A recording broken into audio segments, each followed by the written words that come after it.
Aujourd'hui, nous fêtons Sainte Joséphine Bakhita. Elle est née vers 1869 dans la région du Darfour, c'est dans l'actuel Soudan. Enfant, elle est enlevée par des trafiquants d'esclaves et vendue par plusieurs maîtres.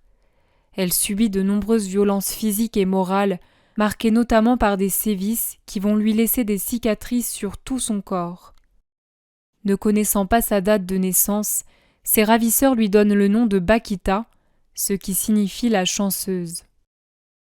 En 1883, elle est achetée par le consul d'Italie au Soudan, Callisto Legnani, qui l'emmène en Italie. Avec lui, sa condition de vie s'améliore et elle découvre peu à peu le christianisme.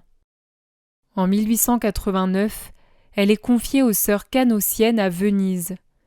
Elle choisit librement à ce moment-là de ne plus retourner au Soudan. Un tribunal italien reconnaît qu'elle n'a jamais été esclave légalement et lui rend sa liberté.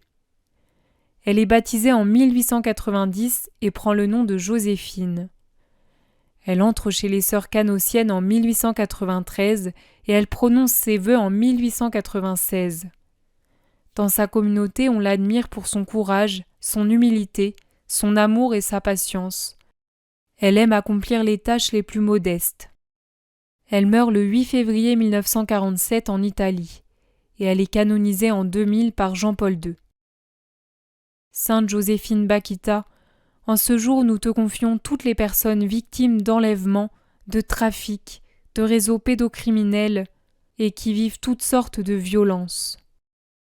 Nous te prions aussi pour toutes les familles qui vivent ce déchirement indescriptible de l'enlèvement d'un enfant ou d'un proche. Que, comme toi, toutes ces personnes puissent être libérées et surtout qu'elles puissent rencontrer le Seigneur et découvrir que le Seigneur peut tout guérir, peut tout libérer et qu'il ne les laisse pas seuls. Pour terminer cette vidéo, je vous propose qu'on dise un Je vous salue Marie pour toutes ces personnes qui sont victimes de ces trafics, de ces réseaux pédocriminels, etc. Je vous salue Marie, pleine de grâce, le Seigneur est avec vous. Vous êtes bénie entre toutes les femmes, et Jésus, le fruit de vos entrailles, est béni. Sainte Marie, Mère de Dieu, priez pour nous pauvres pécheurs, maintenant et à l'heure de notre mort. Amen.